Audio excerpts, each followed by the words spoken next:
नमो भगवते वासुदेवाय।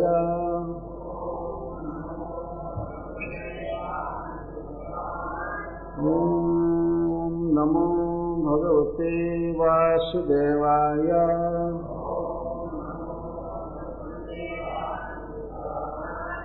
ओम नमो भगवते वासुदेवाय।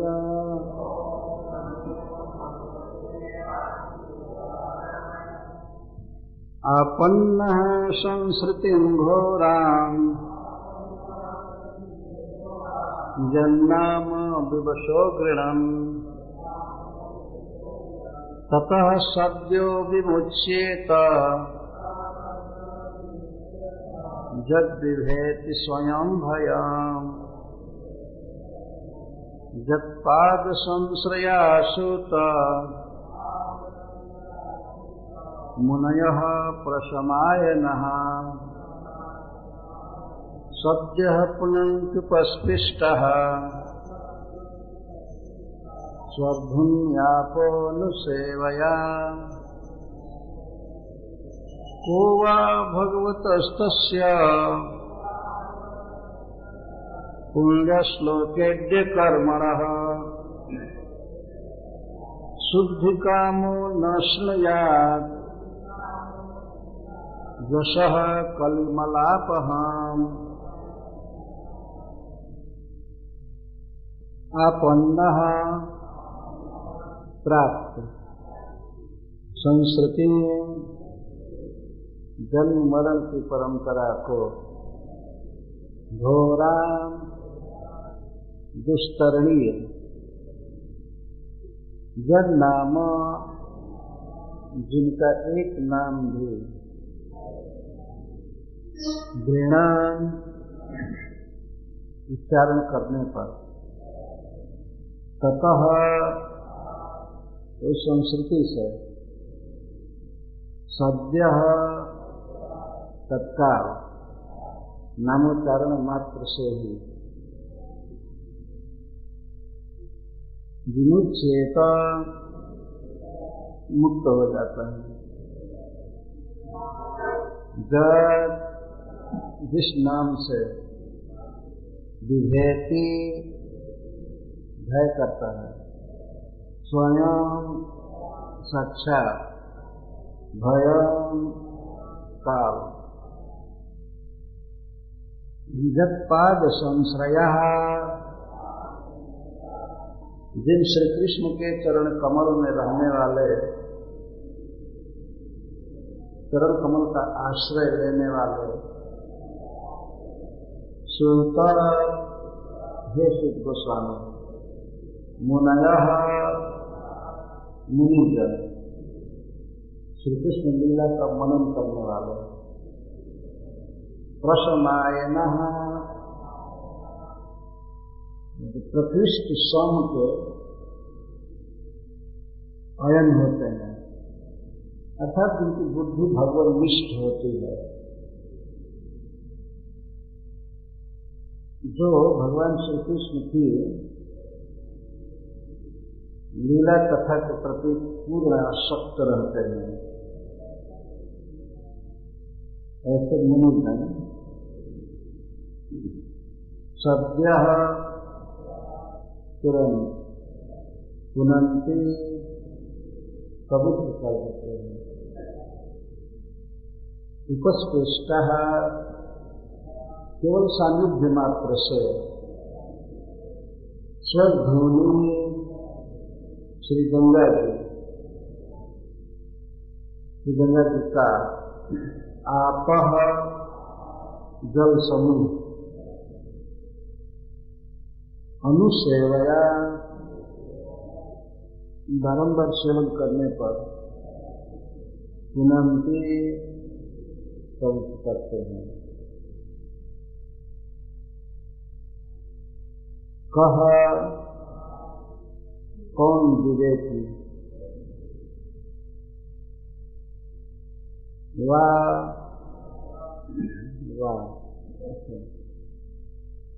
तो फिर कौन ऐसा विवेकी होगा जो पूर्ण श्लोके भगवतः स्वयं भगवान श्री कृष्ण के तस्य जो ऐसे प्रभावशाली हों उनके पूर्ण श्लोके कर्मणः जिनकी कीर्ति परम पावन है, दूसरों को पवित्र करने वाली है, जैसे भीष्म पितामह, युधिष्ठिर महाराज, नल महाराज आदि, इन लोगों के द्वारा भी बोलिए जिन श्री कृष्ण की कीर्ति की प्रशंसा की जाती है,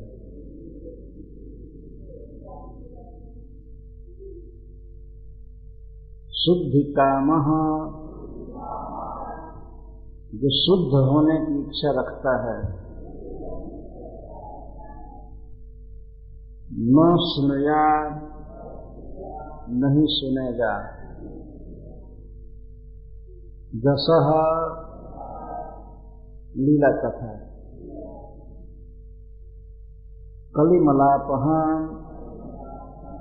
कलयुग के कारण लोगों के हृदय में जो इंद्रिय सुख की वासना आ गई है, उस वासना का हनन करने वाला जस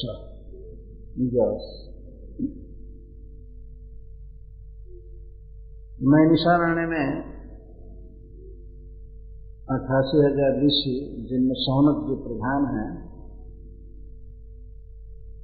सूत गोस्वामी से भगवान श्री कृष्ण के विषय में अनेक प्रश्न कर रहे हैं।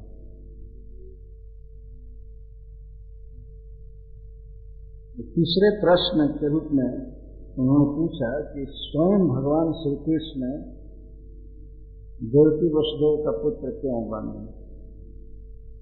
क्या भगवान का विशिष्ट अभिप्राय था उनका पुत्र बनने में और इस संसार में अनेक लीलाएं करने का? इसका उत्तर 10वें स्कंध में दिया जाएगा। इसी प्रश्न को और क्लियर करने के लिए भगवान के प्रभाव का वर्णन कर रहे हैं। पहले अपनी श्रवणोत्कंठा को व्यक्त किए। तन्नः शुश्रूषमाणा नाम अर्हस अंगानुवर्णितुम वश्यावतारो भूता नाम क्षमाय च भवाय च। यहाँ तक अपनी अभिलाषा व्यक्त किए।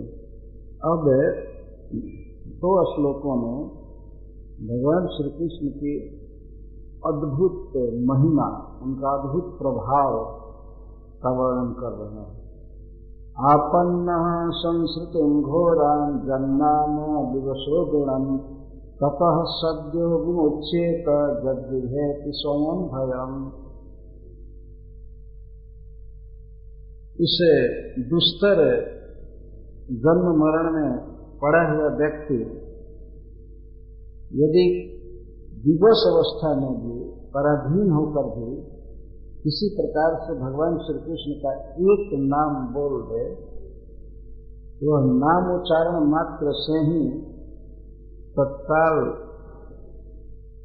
इस घोर संस्कृति से मुक्त हो जाता है।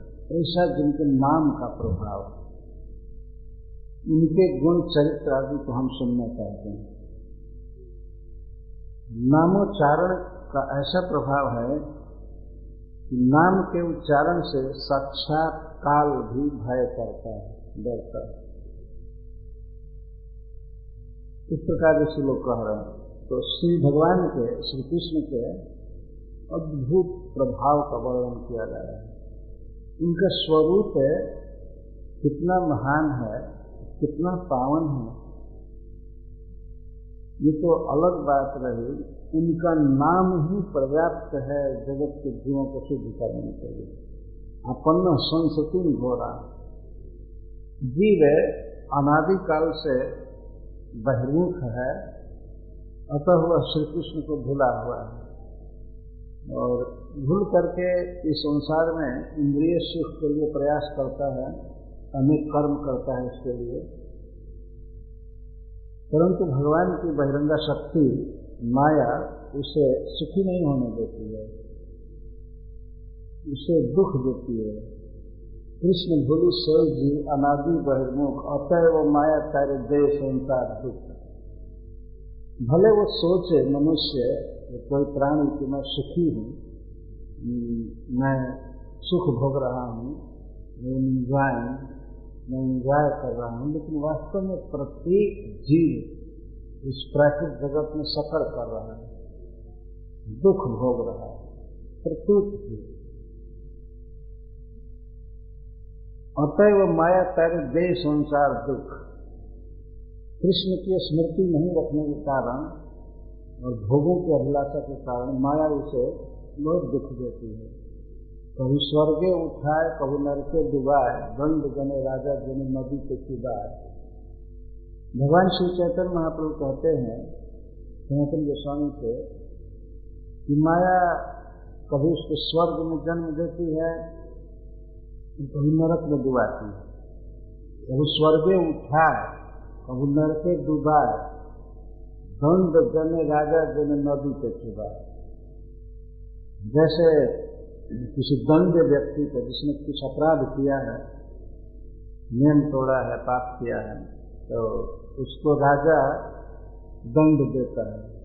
पहले जमाने में ऐसा दंड होता था, किसी अपराधी को राजा के सिपाही लोग ले जाते थे नदी में और उसे यह दंड दिया जाता था कि नदी में डुबाना फिर उठा लेना, नदी में डुबाना। ये दंड की एक प्रक्रिया थी, इस तरह से बार बार उसे दुख दिया जाता है। तो भगवान चैतन्य महाप्रभु कहते हैं जैसे दंड व्यक्ति को नदी में डुबाया जाता है और फिर ऊपर उठाया जाता है, तो इसी तरह से इस संसार में माया कभी डुबाती है और कभी उठाती है। तो थोड़ा ऊपर जल से उठा दिया जाता है इस दंड व्यक्ति को,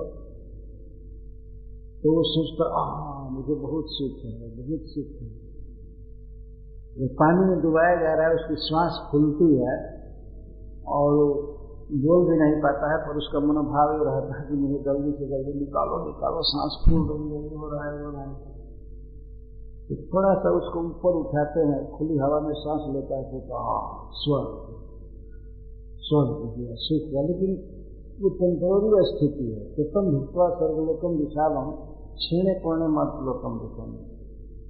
फिर उनको पानी में डुबाना, नरक में डुबाना, सब मिला करके नारकीय दुख की व्यवस्था करना, यही माया का मुख्य कार्य है। यह बहुत दुख देती है उन दुष्टों को जो लोग भगवान का भजन नहीं करते। इस संसार में सब क्रिमिनल भरे हुए हैं। प्रभुपाद कहते हैं यह प्राकृतिक जगत इन अपराधियों के लिए बनाया गया है। जो माया इंचार्ज है और दुख देती है। इसको यहाँ पर सौनकादि ऋषिगण घोराम संस्कृति कह रहे हैं। घोर संस्कृति, घोर का अर्थ तो एक होता है भयावह। श्रीधर स्वामी जी लिखते हैं दुष्तरा, जिसको पार करना कठिन। ये माया की व्यवस्था है, इसको कोई पार नहीं कर सकता है। पार कौन करेगा? जो माया के भी अधिपति भगवान श्री कृष्ण की शरण लेता है तो वो पार होता है। इसको भगवान ने श्रीमुख से कहा है, दैवी हेषा गुणमयी मम माया दुरत्यया नामेव ये प्रपद्यन्ते माया नेतांतरन्ते। यह मेरी माया दुष्तर है। कोई अपने प्रयास से, अपनी बुद्धि से, अपने किसी उपाय से, योग्यता से इसको पार नहीं कर सकता है। केवल वही लोग पार करेंगे जो मेरी शरण लेते हैं। मामेव ये प्रपद्यन्ते माया नेतांतरन्ते। जो मान एवं प्रपद्यन्ते, जो मेरी ही प्रपत्ति ग्रहण करते हैं, मेरी शरण में आते हैं, तब वे माया को तर जाते हैं। जब तो व्यक्ति भगवान का भक्त बनता है, नाम जपने लगता है, तो माया कहते ठीक है बेटा जाओ, ठीक हो गया। लेकिन जो नाम जप नहीं करेगा, भगवान की भक्ति नहीं करेगा, प्रणाम नहीं करेगा, तो उसको इसी तरह से जन्म मरण और जन्म और मृत्यु के बीच में बुढ़ापा और रोगों का भयावह दुख भोगना पड़ता है प्रत्येक शरीर में। दूसरे जीव भी बूढ़े होते हैं तो बहुत क्लेश होता है मरने में, जन्म लेने में, और मनुष्यों का तो विख्यात ही है कितना कष्ट होता है। तो इस प्रकार इसको संस्कृति कहते हैं। संस्कृति और संसार दोनों शब्द का एक ही अर्थ है। संसार का अर्थ ये दुनिया नहीं है, संसार का अर्थ है आत्मा की जो भिन्न भिन्न दशा होती है, एक दशा से दूसरी दशा, जन्म लेना शरीर में, फिर बूढ़ा होना, उसमें भूख प्यास सर्दी गर्मी आदि सहना, अनेक रोगों को सहना, मान अपमान आदि सब, इसको संसार कहा जाता है। और इन वस्तुओं को तो जीवों को जगत कहा जाता है, जो जगत कहते हैं। लेकिन संसार का मतलब दूसरा होता है, जीव का संसार। संसार मतलब जन्म मरण भूख प्यास शोक हर्ष, दुख जो है इसको संसार कहते हैं और इसी को संस्कृति कहते हैं। ये बहुत दुस्तर है। प्रत्येक व्यक्ति चाहता है कि मैं मृत्यु को लांघ जाऊं, मैं बुढ़ापा से बच जाऊं, मुझे जन्म न लेना पड़े फिर। लेकिन केवल वही बचेंगे और माया को पार करेंगे जो श्री कृष्ण की शरण ग्रहण करते हैं। कोई उपाय नहीं है। श्री कृष्ण की शरण ग्रहण करने की बात तो छोड़ दीजिए, शरण ग्रहण करने वाला तो निश्चित ही भगवान को पा जाता है, माया को पार कर लेता है। जो व्यक्ति केवल नाम का उच्चारण कर दे तो वह इस माया को पार कर लेता है। तथा शब्दों विमुच्यते, यह शब्द का अर्थ है नामोच्चारण मात्र से ही। हरे कृष्णा कृष्णा कृष्णा हरे हरे, हरे राम राम राम हरे हरे। एक नाम के उच्चारण से वो माया जगत को पार कर जाता है। ये भगवान के नाम की शक्ति है। अरे जिसके नाम में इतनी शक्ति है जो समूल वासना सहित पाप को नष्ट कर देता है और जीव को संसार बंधन से मुक्त कर देता है, जिसके नाम में शक्ति है, उस प्रभु की महिमा को कौन वर्णन कर सकते हैं। भगवान श्री कृष्ण के नाम की ये महिमा है। केवल उच्चारण मात्र से तत्काल संस्कृति से मुक्त कर दिया जाता है। अद्भुत प्रभाव। इसीलिए मनुष्य जीवन में सबसे बड़ा कार्य, सबसे बड़ा पुरुषार्थ, तो सबसे बड़ा सौभाग्य यही होगा कि कोई व्यक्ति भगवान के नाम का उच्चारण करे। हरे कृष्णा कृष्णा कृष्णा हरे हरे, हरे राम राम राम हरे हरे।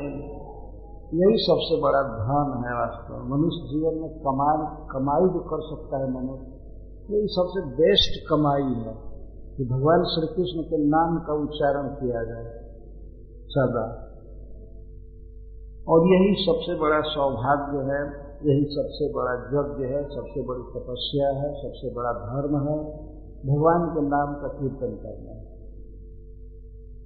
इस श्लोक में भगवान के अद्भुत महाप्रभाव का वर्णन ऋषि लोग कर रहे हैं। जिनके नाम की ऐसी महान अद्भुत महिमा है,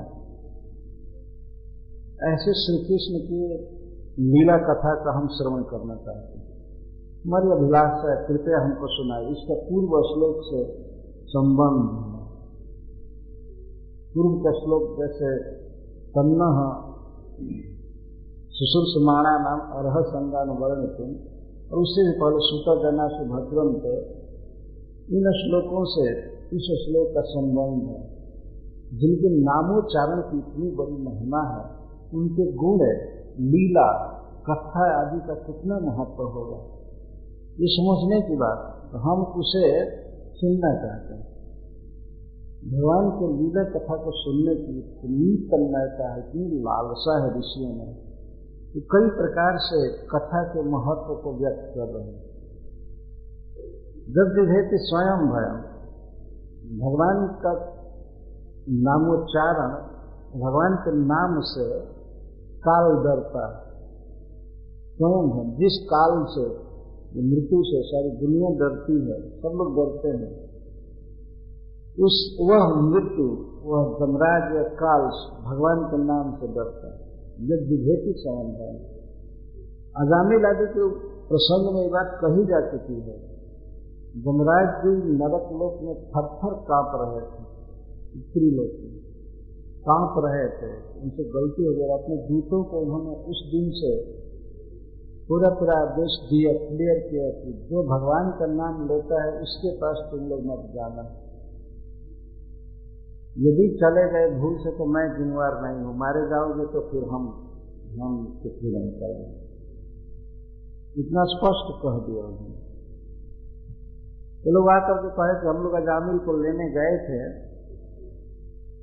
तो 4 देवता आकर के अजामिल को छुड़ा दिए। ये लोग 3 थे और वो लाखों जमराज के दूत रहते तभी एक भगवान का पार्षद इससे बलवान होता है। लेकिन संख्या में ये 3 गए थे नरक में ले जाने के लिए और वो 4 आ गए। बहुत कड़े शब्द में डांटा है, तुम लोग कभी भी नहीं छू सकते हो अजामिल को, जल्दी हटो, अगर नहीं हटे तो फिर तुम्हारा वध कर दिया जाएगा। इतना भगवान के पार्षदों ने कहा। तुम लोग एक महान धर्मात्मा को, जिसने भगवान के नाम का उच्चारण किया है, उसको तुम लोग नरक में ले जाना चाहते हैं। वो लोग चौंक गए, ये धर्मात्मा है, उसके पापों की कथा वो लोग कहने लगे। खूब भागवत की शैली है, बुरी बात जो भी बोली गई है तो बुरे लोगों के मुंह से बोली गई। अजामिल के पापों का वर्णन भगवान वेदव्यास जी क्यों कर रहे थे, या सुखदेव जी क्यों कर? सुखदेव जी कहते हैं कि भगवान के पार्षदों का प्रश्न सुन करके जमराज के दूत बाद में अजामिल के दुर्गुणों का वर्णन करने लगे।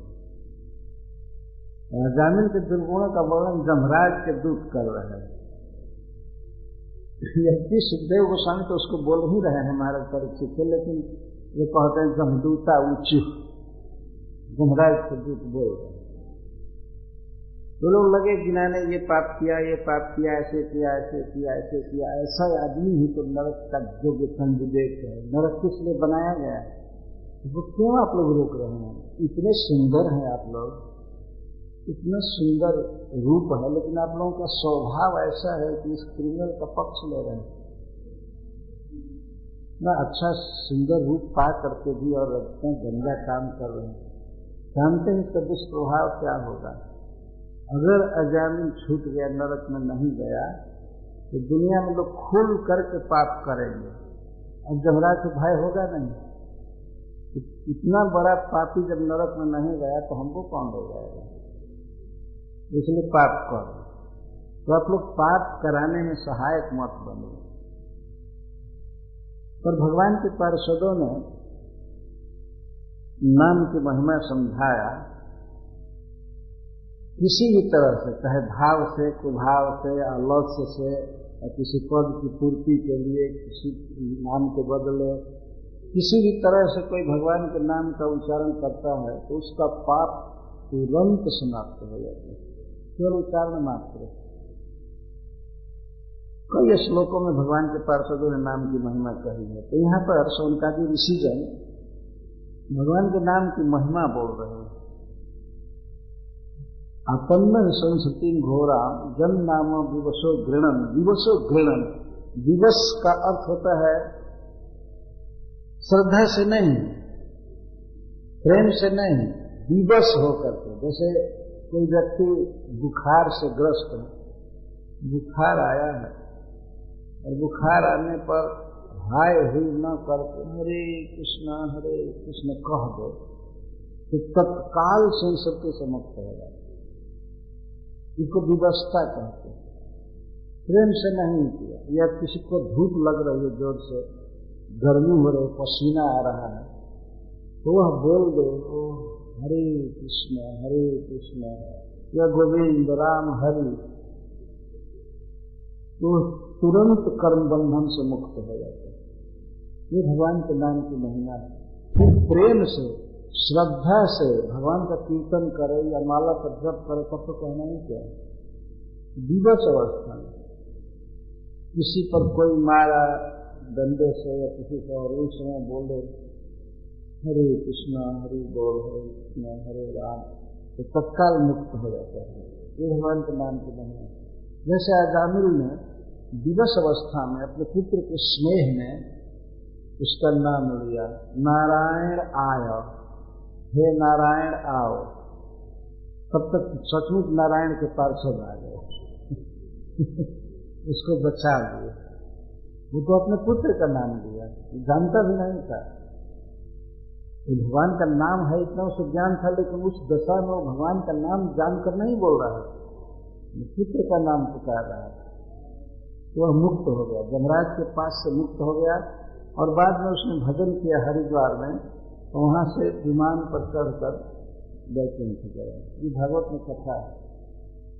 हेमम विमान आरोह्य यजव भक्त श्रीपति, जहाँ श्रीपति रहते हैं, लक्ष्मीपति भगवान जिस धाम में रहते हैं वहां चला गया। ये भगवान के नाम के उच्चारण की शक्ति। तो जमराज भी डरते हैं और माया भी डरती है। वास्तविक भय माया से है, जो माया ही भय उत्पन्न करती है।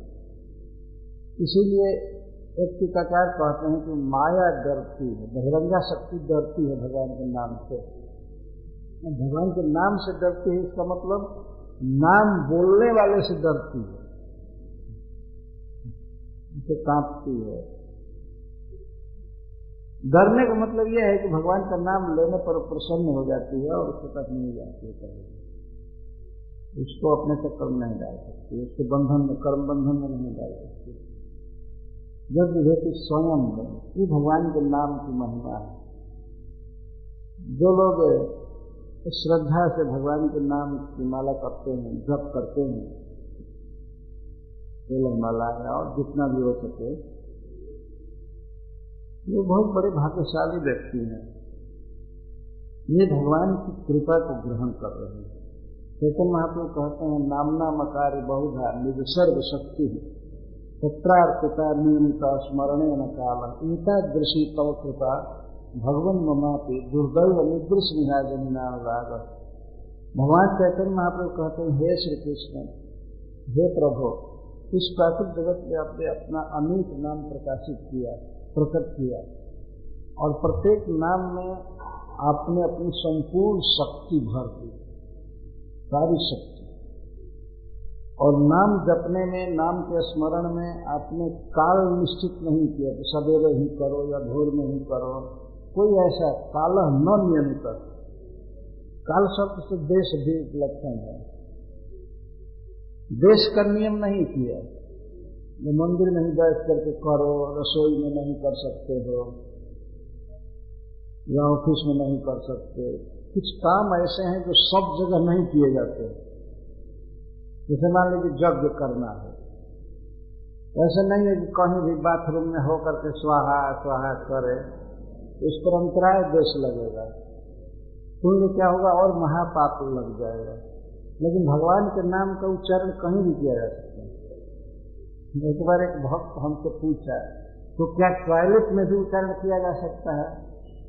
मैंने कहा कि हाँ, अगर सब जगह आप कर रहे हैं, सब जगह करते ही रहे हैं, कभी नागा नहीं गया तो बाथरूम जाए तो वहां भी धीरे धीरे बोल सकते हैं, कोई बात नहीं।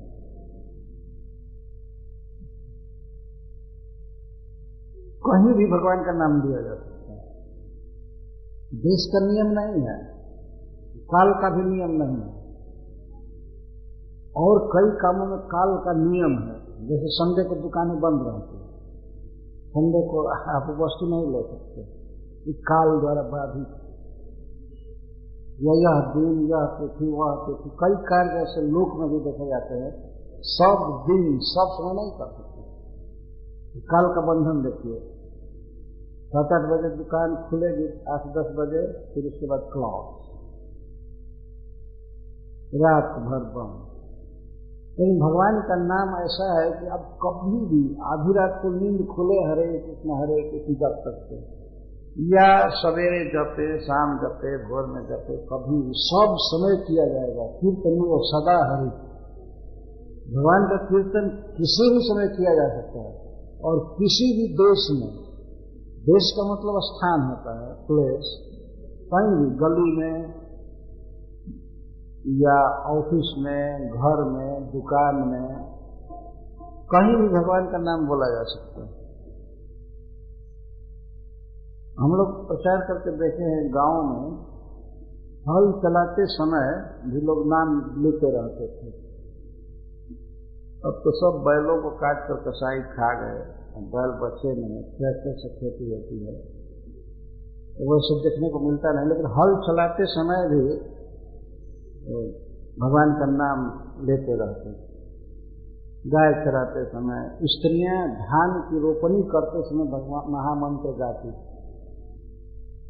देखा जाता है कई काम के समय भगवान के नाम का उच्चारण करते हैं।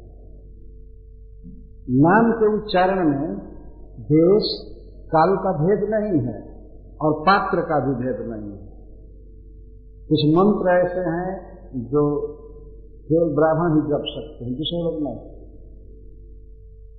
लेकिन भगवान का नाम ऐसा है कि इसको कोई भी ब्राह्मण, क्षत्रिय, वैश्य, शूद्र, अंत्य, म्लेच्छ, जवन कोई भी जप सकता है। एक बार की कथा है, पद्म पुराण की कथा है। एक बार एक यवन जा रहा था कहीं जंगल में, तो उसको एक सूअर मार दिया। सूअर मार दिया तो वो कह रहा था हराम मार दिया, हराम मार दिया, हराम मार दिया। तो सूअर को हराम कह रहा था, लेकिन राम शब्द आ रहा था। तो मरने पर उसके लिए विमान आया और स्वर्ग गया, और वहां से एलिवेशन होना था उसको आगे। तो हराम कहने से उसमें राम शब्द आ जाता था, ऐसा कहने से मुक्त हो गया। इस शास्त्र में सब कथा है। इतना भगवान के नाम की महिमा, कोई भी व्यक्ति इसके लिए अयोग्य नहीं है, सभी योग्य है। भगवान श्री कृष्ण से सभी जीवों का संबंध है। जैसे मान लीजिए एक पिता के कई पुत्र हैं, अगर पुत्रों में कोई लंगड़ा है, कोई पढ़ा लिखा नहीं है, कोई विद्वान है, कोई कुछ है कुछ, लेकिन सबको अधिकार है अपने पिता को पिता कहने का। इसको कोई बाधित नहीं कर सकते। भले वो अपढ़ लड़का है, कुरूप है, रोगी है या निर्धन हो, लेकिन उसको अपने पिता को पिताश्री कहने का अधिकार है। उसी तरह से किसी भी दशा में व्यक्ति हो, संसार में किसी भी धर्म को मानता हो, उसका फेथ कुछ भी हो, लेकिन उसे भगवान के नाम लेने का पूर्ण अधिकार है, जन्मसिद्ध अधिकार है। हरे कृष्णा कृष्णा कृष्णा हरे हरे, हरे राम राम राम हरे हरे। ये आज आरती नहीं हुई थी क्या पहले? तो ऋषि जन इस प्रकार भगवान श्री कृष्ण की महिमा गा रहे हैं। कितना महान है, कितना पवित्र है, कितना दिव्य है भगवान श्री कृष्ण, जिनका नाम उच्चारण करने वाला व्यक्ति भी माया से पार हो जाता है। अब 15वें श्लोक में कह रहे हैं, जगपाद संश्रयाशुत मुनयः प्रशमायनः सद्य पुनन्ति पस्पृष्टा स्वर्धुन्यातो निषेवया। भगवान नाम की महिमा कही गई। इस प्रकारांतर से भगवान कृष्ण की का ही महात्म्य कहा जा रहा है, श्री कृष्ण की महिमा कही जा रही है।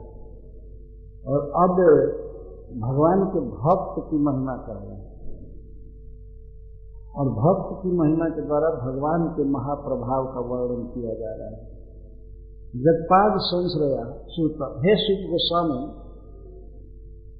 जिनके जुगल चरण कमल की शरण लेने वाले वैष्णव जन, जगपाद संश्रया, जिन्होंने ठीक ठीक कृष्ण के चरण कमल का आश्रय लिया है, ये शब्द पुनन्ति, तत्काल पवित्र कर देते हैं सानिध्य मात्र से किसी को। पर दो गुण बता रहे हैं।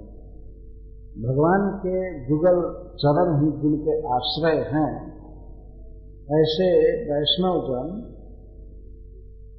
मुनय और प्रसमाय, प्रसम अयन, ये प्रकृष्ट सम के अयन होते हैं, आश्रय होते हैं। समो मनुष्यता बुद्धि, भगवान ने भागवत में स्वयं ही कहा है सम का अर्थ।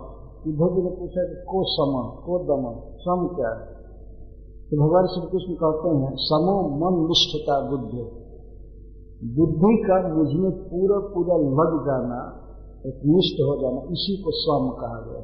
यहाँ प्रसम है, प्रकृष्ट सम और श्रेष्ठ, जिनका चित्त पूर्ण रूप से भगवान श्री कृष्ण के लीला कथा गुण में आकृष्ट है, उनको प्रसमायन कहते हैं। उनका चित्त बाहर जाता ही नहीं है। जिनका चित्त भगवान के लीला गुण कथा के प्रति आकृष्ट है संपूर्ण रूप से, अब इस कारण से जो मुनि है, मुने कृष्ण लीला मननशीला, और श्री कृष्ण की लीलाओं का जो मनन करते रहते हैं सर्वदा, विशेष करके ब्रज में होने वाली लीलाओं का मनन करते रहते हैं। मुनया, सुखदेव गोस्वामी आदि ये मनन करते हैं और भगवान श्री कृष्ण के लीला में जिनका चित्त पूर्ण आकृष्ट है, ऐसे भगवद आश्रित वैष्णवजन सद्य पुनंती, अपने सान्निध्य मात्र से पवित्र कर देते हैं। पुनंती, पुनंती का अर्थ है जीवों के हृदय में जो भोगों की वासना है, इसी को अपवित्रता कहते हैं। इसको पाप या अपवित्रता कहा जाता है। इंद्रिय सुख की लालसा, इंद्रिय सुख की वासना, मुझे ये खाने को मिले, ये पहनने को मिले, नहीं ये देखने को मिले, ये छूने को मिले, ये सुनने को मिले। तो 5 ज्ञान इंद्रियों के द्वारा 5 विषयों को जीव भोगना चाहता है। आंख के द्वारा रूप देखना चाहता है, कान के द्वारा शब्द सुनना चाहता है, नासिका से गंध लेता है, त्वग इंद्रिय से स्पर्श करता है, और रसना से स्वादिष्ट पदार्थ खाना चाहता है। तो संसार में ये 5 प्रकार की चीजें बहुत भरी हुई है, इंद्रियों के 5 विषय, लेकिन वास्तव में इन 5 इंद्रियों के 5 विषय भगवान का रूप, भगवान का प्रसाद, भगवान का स्पर्श, फिर विग्रह आदि होना चाहिए। परंतु जीव जब भगवान को नहीं भजता है और केवल विषय भोग के लिए प्राकृतिक विषयों को संचय करता है, उनको भोगता है, भोगने में उसकी वासना बढ़ती रहती है, तो इस वासना को मनोमल कहा गया है। पुनंती का अर्थ है कि वैष्णव जन जो भगवान के लीला कथा में रहते हैं और जो लीला कथा का मनन करते रहते हैं, श्री कृष्ण के विषय में सोचते रहते हैं, ये लोग अपने सान्निध्य मात्र से जीवन को पवित्र कर देते हैं। पुनंती, शब्द पुनंती। सन्निधि का क्या अर्थ है वैष्णव का? सन्निधि का अर्थ होता है अपने इंद्रियों से वैष्णव का संपर्क करना, जैसे आंख से उनका दर्शन करना, या आंख से उनकी सन्निधि हुई, कान से उनके शब्दों को सुनना, भगवत कथा पूर्ण शब्दावली को सुनना, ये सन्निधि है। सन्निधि, संपर्क, उनका दर्शन करना और उनके शब्द सुनना, उनके चरण कमल को स्पर्श करना, ये स्पर्श,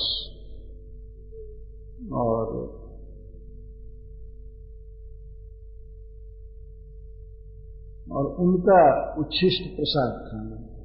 भगवान का प्रसाद जो खाते हैं तो उसे तो महाप्रसाद कहते हैं। जब वैष्णव उसको खाते हैं तो महाप्रसाद कहा जाता है। ऐसे चैतन्य चरितामृत में लिखा गया है। कृष्ण शिष्ट को महाप्रसाद कहते हैं, और वैष्णव भक्त जब उस महाप्रसाद को खाता है तो उसमें 2 बार महा लगाना पड़ता है। महाप्रसाद, भगवान का अधरामृत तो उसमें आया ही है, और भगवान के भक्त का जब अधरामृत उसमें मिलता है तो महाप्रसाद।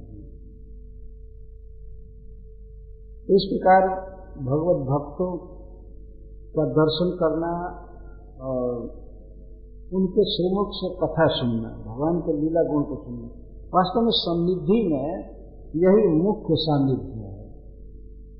दर्शन और श्रवण मुख्य सान्निध्य यही है।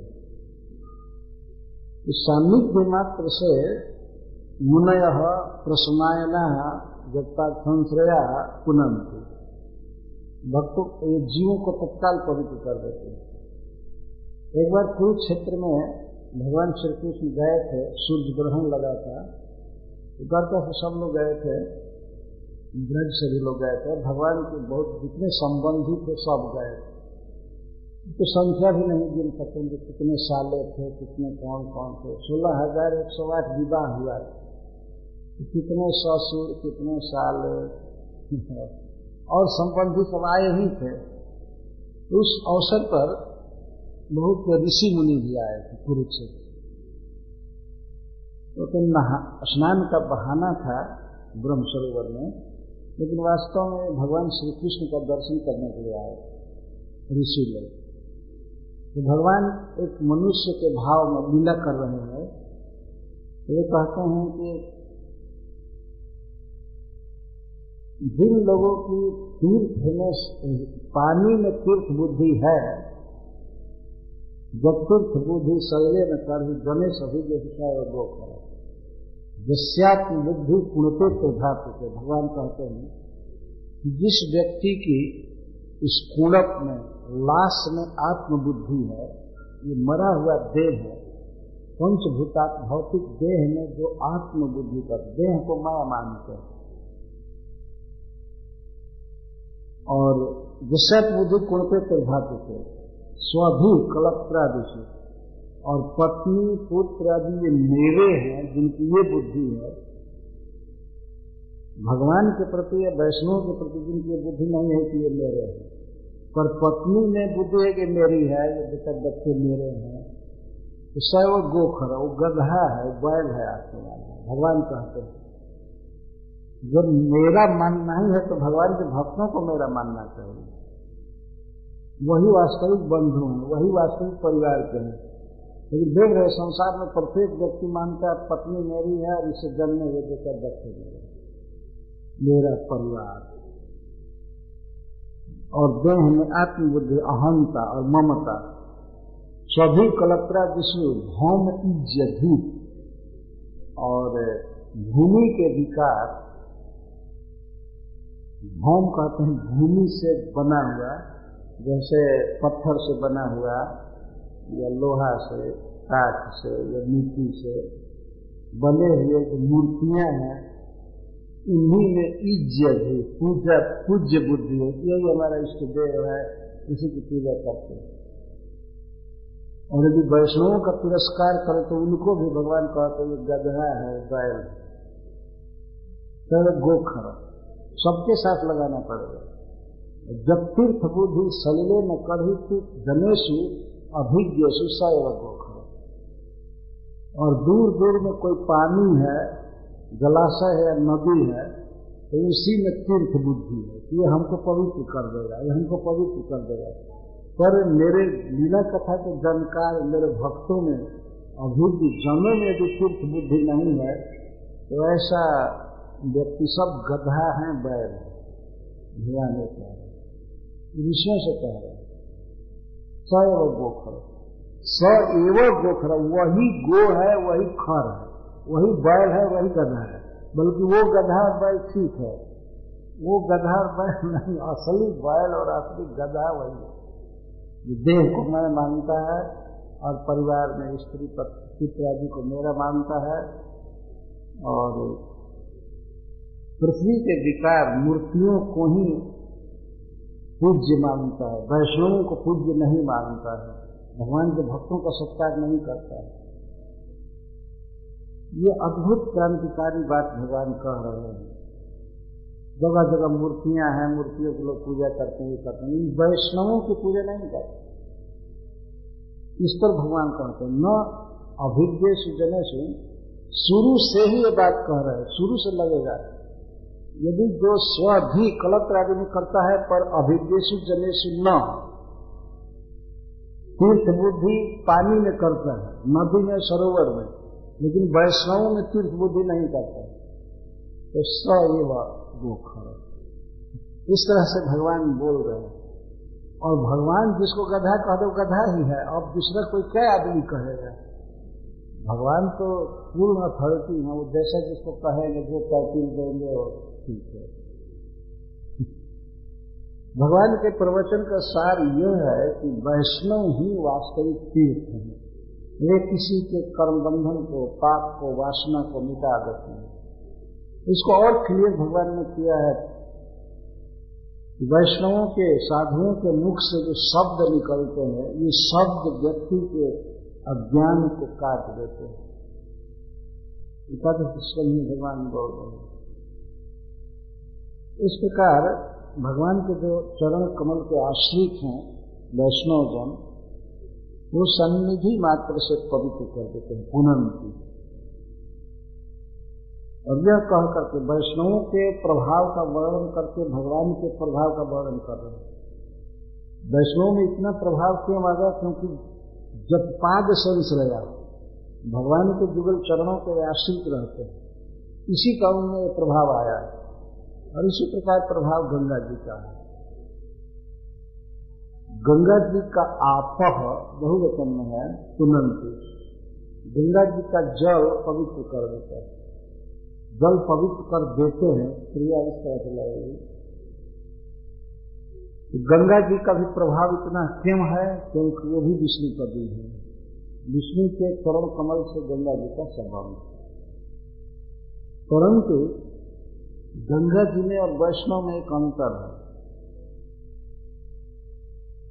गंगा जी भगवान के चरणों से निकल करके जब से निकली हैं तब से दूर ही भाग रही है, पर दूर भागने पर भी इतना प्रभाव गंगा जी का है कि तुरंत पवित्र कर देती है। परंतु अनुसेवया, यदि कोई व्यक्ति एक नियम बना करके बार बार गंगा जी का सेवन करता है तब गंगा जी पवित्र करती है। यह भी कहना वास्तव में भगवान के चरण कमल के प्रभाव का ही वर्णन है। और ये दिखाया गया है जो कहीं जन्म लिया कोई व्यक्ति किसी देश में, किसी गांव में, कहीं भी, किसी जाति में, और वहां से चला कृष्ण के चरण कमल की ओर, तो दिन पर दिन निकट जा रहा है ना। भगवान के चरणों का आश्रय लिया है और दिन पर दिन भगवान के निकट जा रहा है, इसीलिए उसका प्रभाव ज्यादा है गंगा जी से। और गंगा जी भगवान के चरणों से निकलकर बहुत दूर भाग रही है। दूर भागने से उनका प्रभाव कम नहीं हुआ है, लेकिन यह कहने का आशय ये है संकादिक ऋषि का, वैष्णव भक्त भगवान के गुण लीला कथा के द्वारा जितना पवित्र करते हैं उतना गंगा जी का पानी भी पवित्र नहीं कर पाता है। यह अर्थ है, पवित्र करेगा लेकिन अनुसेवया, बहुत काल तक गंगा जी का सेवन करना पड़ेगा, तब व्यक्ति शुद्ध होगा। शुद्ध भी होगा तो हृदय की वासना तो नहीं जाएगी। और वैष्णवों के मुख से हरि कथा सुन करके वासना का मूल अविद्या ही चली जाती है, खत्म हो जाती है। इसलिए जल्दी पवित्र करते, सद्य पुनन्ति, तत्काल पुनन्ति। जो पाद संश्रयास तो मुनेह प्रसमायना से मुख्य तात्पर्य है, टीका में लिखा गया कि सुखदेवादय, सुखदेव गोस्वामी आदि पूर्ण रूप से भगवान की लीला में आविष्ट है और दिन रात उसी का मनन करते रहते हैं। भगवान कृष्ण कैसे हंसते हैं, कैसे चलते हैं, कैसे बोलते हैं, कैसे खाते हैं, कैसे नृत्य करते हैं, कैसे गोचरण करते हैं, कैसे गिरिराज धारण कर रहे हैं, या कैसे कुरुक्षेत्र में रथ संचालन कर रहे हैं, ये काम कर रहे हैं, वो काम कर रहे हैं, सर्वदा यही सोचते हैं। और सुखदेव गोस्वामी के जीवन में एक मिनट भी अखबार नहीं पढ़े होंगे। अखबार की बात छोड़ी, उसमें तो अखबार था भी नहीं और दूसरे ग्रंथ आदि छुए नहीं। भागवत के रस से इतने तृप्त। इस प्रकार के लोग प्रसमायना कहे जाते हैं, मुनया। कृष्ण मनन लीला, कृष्ण लीला मननशील। तो ऐसे भक्तगण निधि मात्र से और तुरंत पवित्र करते, तुरंत पवित्र करते। जिनको भक्त की, जिनको चरणों के आश्रित जन की इतनी महिमा है, इन भगवान श्री कृष्ण की महिमा को कौन कह सकते हैं? अद्भुत अपार प्रभाव है भगवान का। इसको कह करके फिर कहते कौन ऐसा व्यक्ति होगा संसार में जो भगवान श्री कृष्ण की लीला कथा नहीं सुनेगा? कौन ऐसा होगा? अर्थात कोई नहीं, सभी सुनेंगे। ऋषियों के कहने का आशय यह है, को वा भगवतस्तस्य पुण्य श्लोके कर्मणः शुद्धि कामो न श्लूया जस कलिमलापहम् तस्य भगवतः कलिमलापहम् जसः कह शुद्धि कामः न श्लूया। कथम भूतस्य भगवतः पुण्य श्लोके कर्मणः। भगवान श्री कृष्ण यश की प्रशंसा, भगवान के लीला कथा का स्तव गुणगान, उसकी प्रशंसा उसी में लिखते रहते हैं। कौन लोग? पूर्ण श्लोक। पूर्ण का अर्थ होता है पवित्र करने वाला, पावन करने वाला। श्लोक मतलब यश। कुछ ऐसे महानुभाव हैं संसार में, हुए हैं, जिन्हें डायरेक्ट पूर्ण श्लोक कहा जाता है। पूर्ण श्लोक को नलो राजा, पूर्ण श्लोक को युधिष्ठिर। जैसे कहा जाता है महाराज नल पूर्ण कीर्ति है। नल महाराज की कथा सुनने पर पवित्रता आती है, पाप करता है। युधिष्ठिर महाराज की बात सुनने पर, कथा सुनने पर पवित्रता आती है, पाप करता है। इसी तरह से अन्य राजागण हैं, अन्य ऋषि मुनि हैं, उनको पूर्ण श्लोक कहते हैं। उनका यश, उनकी कीर्ति विश्व को पावन करने वाली है। पर ऐसे पुण्य श्लोक जो हैं, जिनकी कीर्ति जगत को पवित्र करने वाली है, वे लोग भी भगवान की कीर्ति गाते हैं। पुण्य श्लोक केद्य कर्म, इद्य का अर्थ प्रशंस्य, प्रशंसा के योग्य। पुण्य श्लोक गण भी भगवान की कीर्ति की प्रशंसा करते हैं, की स्तुति करते हैं, महिमा गाते रहते हैं। तो ऐसे भगवान के यश को कौन नहीं सुनेगा? यदि वो वास्तव में शुद्धि काम, कोई व्यक्ति अपने को पवित्र करना चाहता है, शुद्ध करना चाहता है, कौन ऐसा विवेकी पुरुष होगा जो नहीं सुनेगा? अर्थात सब सुनेंगे। नैमिषारण्य के ऋषि लोग अपने हृदय के हिसाब से सबको देख रहे हैं। इतनी लालसा है उनकी, इतनी चाव है भगवत कथा के प्रति, ये सोचते हैं कि सब लोग सुनेंगे। लेकिन आज के युग में तो ये प्रश्न हो सकता, कौन सुनेगा? तक कोई नहीं। इस समय तो ऐसा कहा, इससे कौन सुनेगा? और कौन शुद्धि का, कौन अपने को शुद्ध करना चाहता है? दिन पर दिन तो अपने को गंदा ही करना चाहते हैं, है ना? माया मोह परिवार आदि के प्रति रोज बढ़ता जा रहा है, बढ़ता जा रहा है। तो शुद्धि काम कौन है? कौन शुद्धि की इच्छा करता है? लेकिन प्रत्येक व्यक्ति दूसरे को अपने हृदय से देखता है। नैमिषारण्य के ऋषि जन ये सोच रहे हैं कि प्रत्येक व्यक्ति भागवत सुनेगा,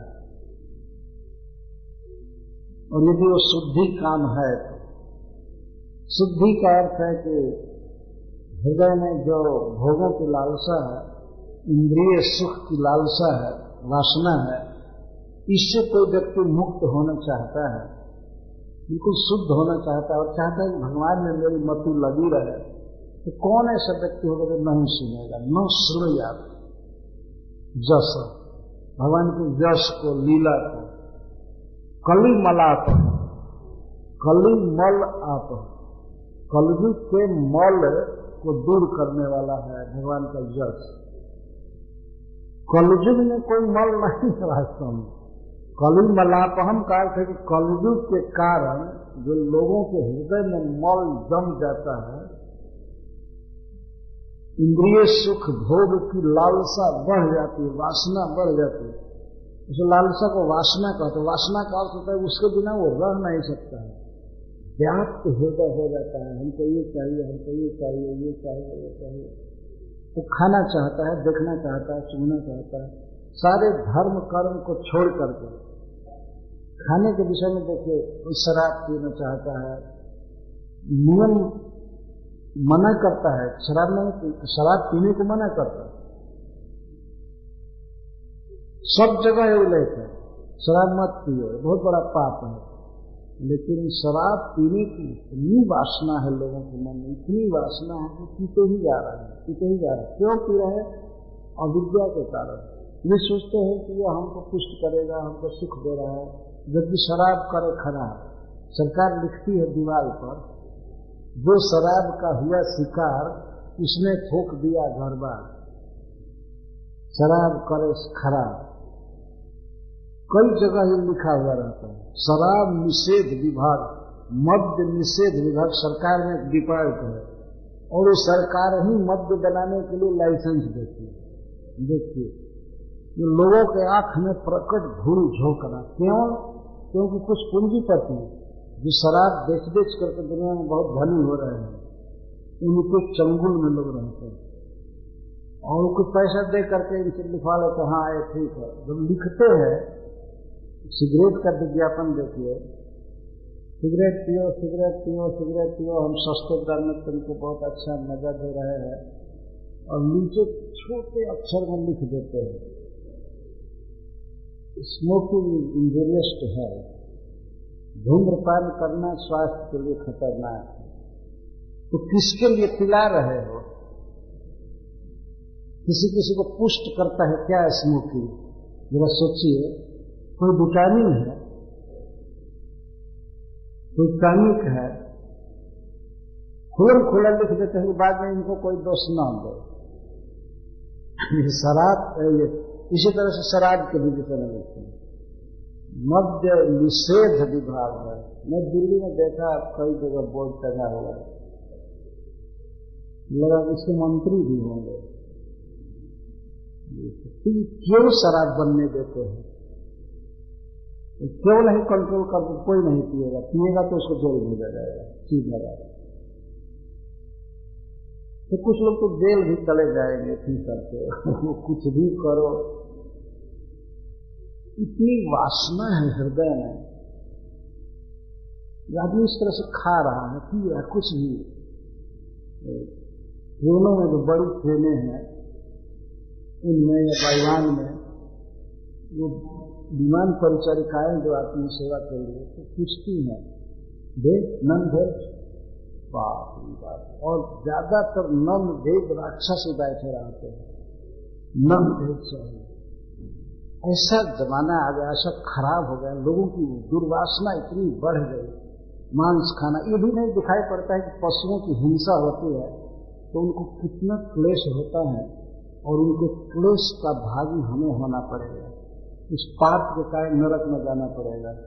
तो आज का आदमी सोचता है कि मैं नरक नहीं मानूंगा तो नरक नहीं जाना पड़ेगा। देखिए यहाँ का विचार, हम नरक मानते नहीं, अरे मानो या मत मानो। कोई क्राइम करने वाला व्यक्ति कहे तो हम जेल नहीं मानते हैं, और जिस दिन पकड़ कर जाएगा तब रियलाइजेशन होगा अरे तो जेल सबसे बचती है।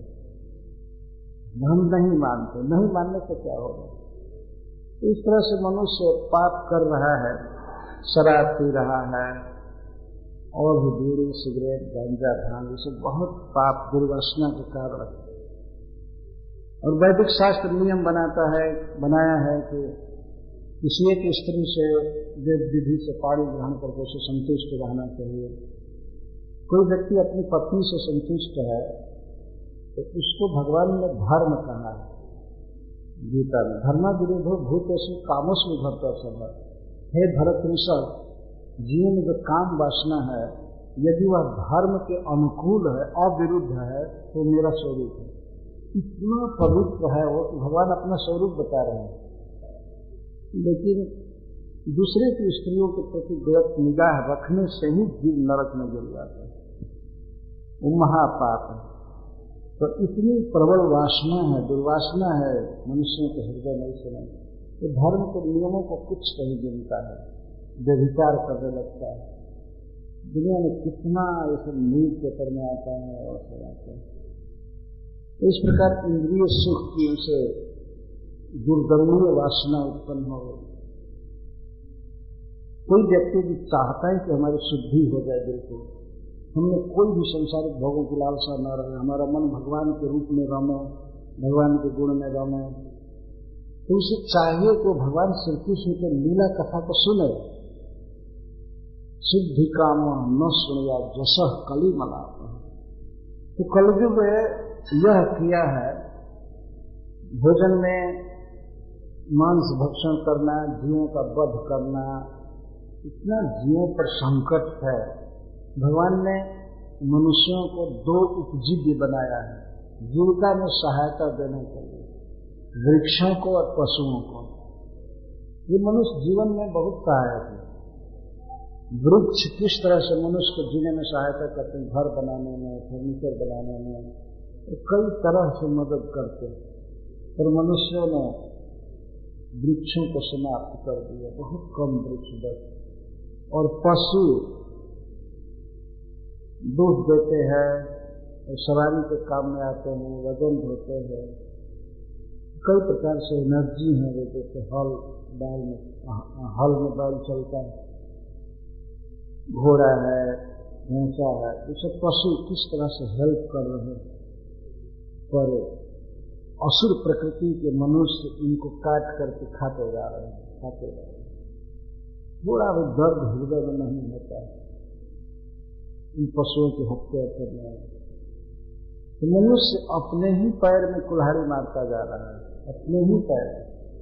सपोज मान लीजिए खेती करने के लिए बैल है, यदि बैल नहीं रहेंगे और किसी दिन किसी कारण से किसी महायुद्ध के कारण जैसे तेल मिलना बंद हो गया तो भूमि रहते हुए भी खेती नहीं हो पाएगी।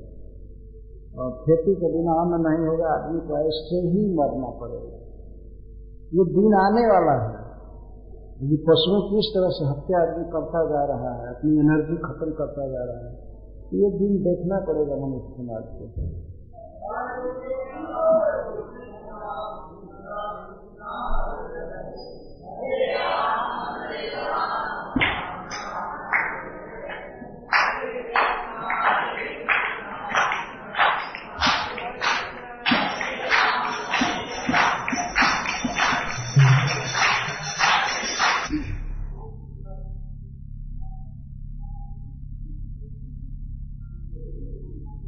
मनुष्यों में कलयुग के कारण वासनाएं बढ़ती जा रही हैं और इन वासनाओं के चलते मनुष्य बहुत हत्या कर रहा है, या शराब पी रहा है, जुआ खेल रहा है,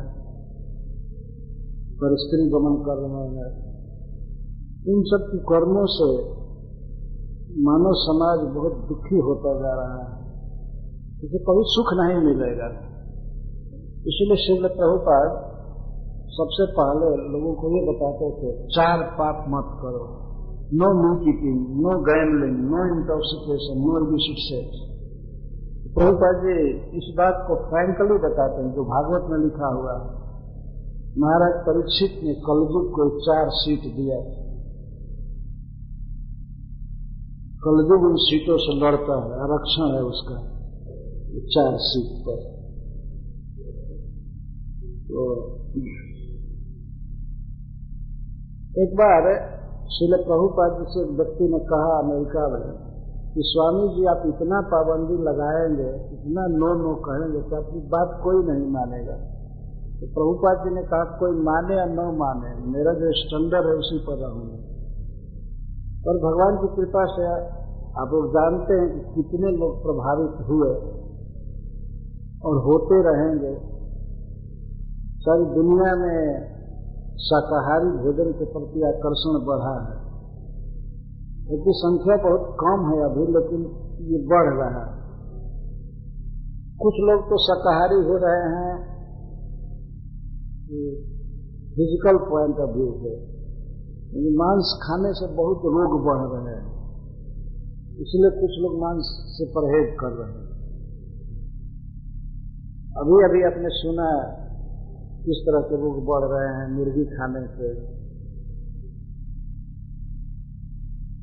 तो इस तरह के और भी रोग हैं, कई प्रकार के रोग मांस भक्षण से बढ़ रहे हैं, शराब से रोग बढ़ रहे हैं, अवैध स्त्री संग से बढ़ रहे हैं, एड्स से आदि जो हो रहा है, ये सब इससे बढ़ रहे हैं। इन्हीं चारों पापों के कारण संसार में बहुत रोग बढ़ रहे हैं। पहले जिन रोगों की कल्पना भी आदमी नहीं करता था, शुरू में नाम सुनने को मिलता है, बाद में वो रोगी भी देखने को मिलता है। पहले ये सब रोग कोई जानता ही नहीं था ही नहीं। यदि कोई व्यक्ति चाहता है समाज को सुखी करना, तो उसे चाहिए व्यक्ति को शुद्ध करना। अगर व्यक्ति शुद्ध होगा तो व्यक्ति का ही सामूहिक रूप समाज है। एक व्यक्ति समाज की इकाई है। तो शुद्ध करने के लिए पूरा होल सेल झुंड के झुंड मनुष्यों को शुद्ध करने का क्या उपाय है?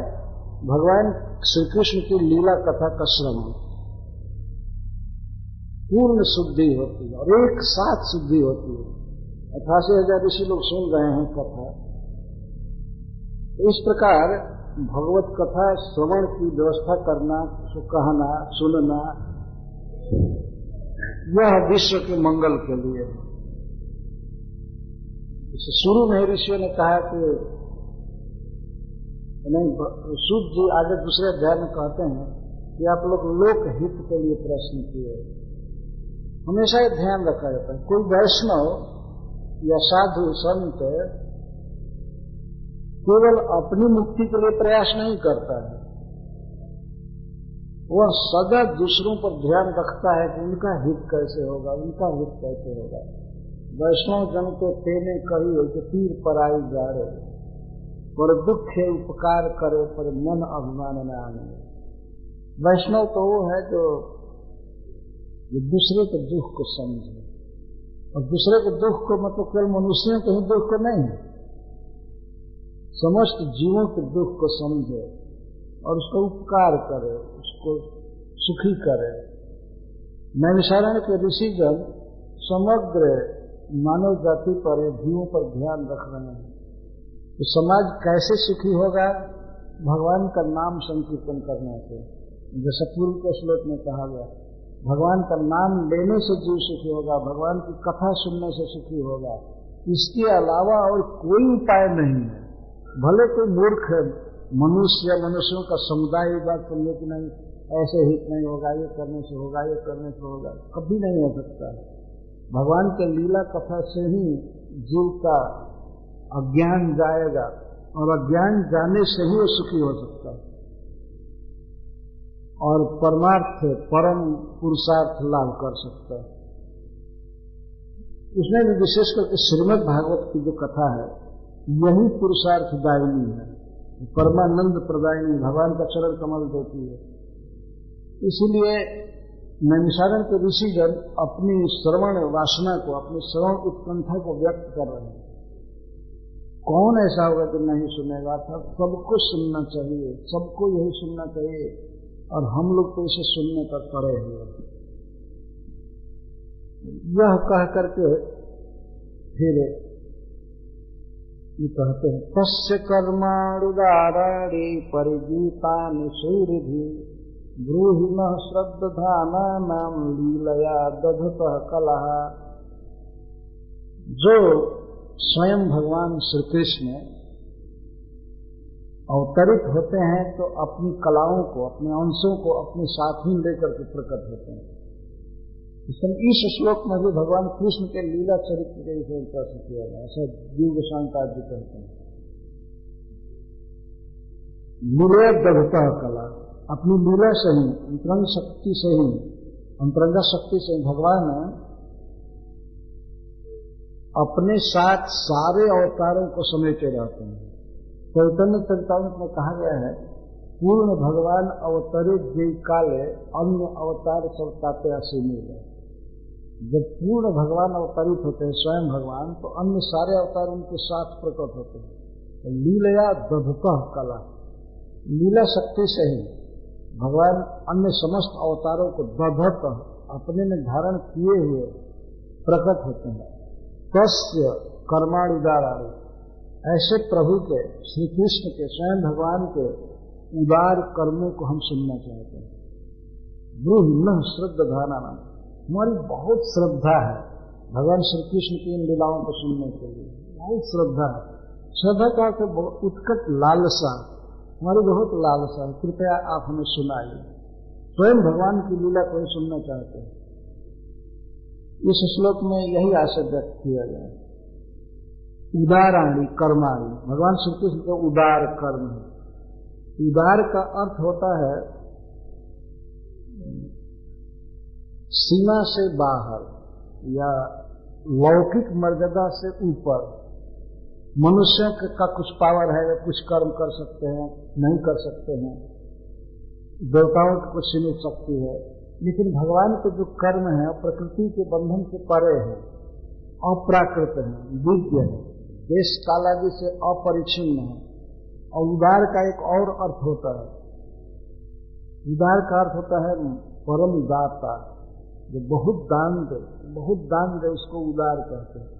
तो भगवान के कर्माणि उदाराणि, भगवान के कर्म उदार है। इसका अर्थ यह है कि भगवान की लीलाएं परमानंद प्रदान करती हैं, परम पुरुषार्थ भगवान का प्रेम देती हैं, श्री कृष्ण को दे देती हैं। तो कृष्ण प्रेम में बहुत आनंद है, अच्छे दिव्य आनंद है, और कृष्ण में आनंद है। कृष्ण की प्राप्ति और कृष्ण प्रेम की प्राप्ति कैसे होती है? भगवान की कथाओं को बोलने से और सुनने से। इसीलिए इन कथाओं को, भगवान के कर्मों को उदाराणि कहा गया।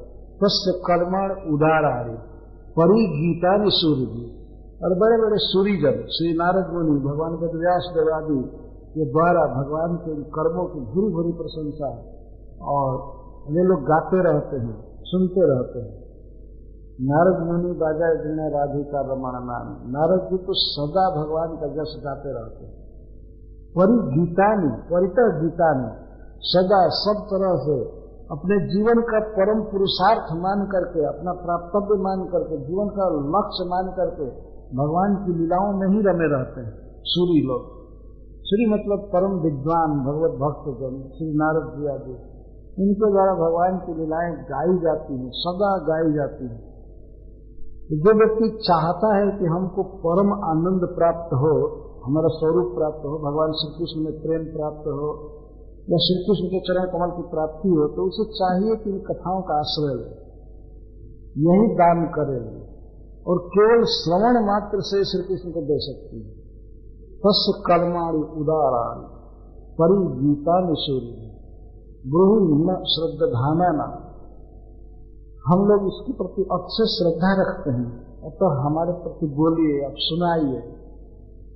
लीला दधतः कला, जो लीला करने के लिए लीला शक्ति द्वारा ही अपने समस्त अंशों को धारण किया, ऐसे स्वयं भगवान श्री कृष्ण की लीलाओं को हम सुनना चाहते हैं। और अब बोलिए, कृपया बोलिए, ब्रूहि, अब बोलिए। सूत गोस्वामी थोड़ा उन पर ध्यान दे कि पहले भी तो आप लोग कथा सुने हैं, तो अब तो तृप्ति हो गई होगी, ये कहते हैं। नहीं, इसके पहले एक प्रश्न है।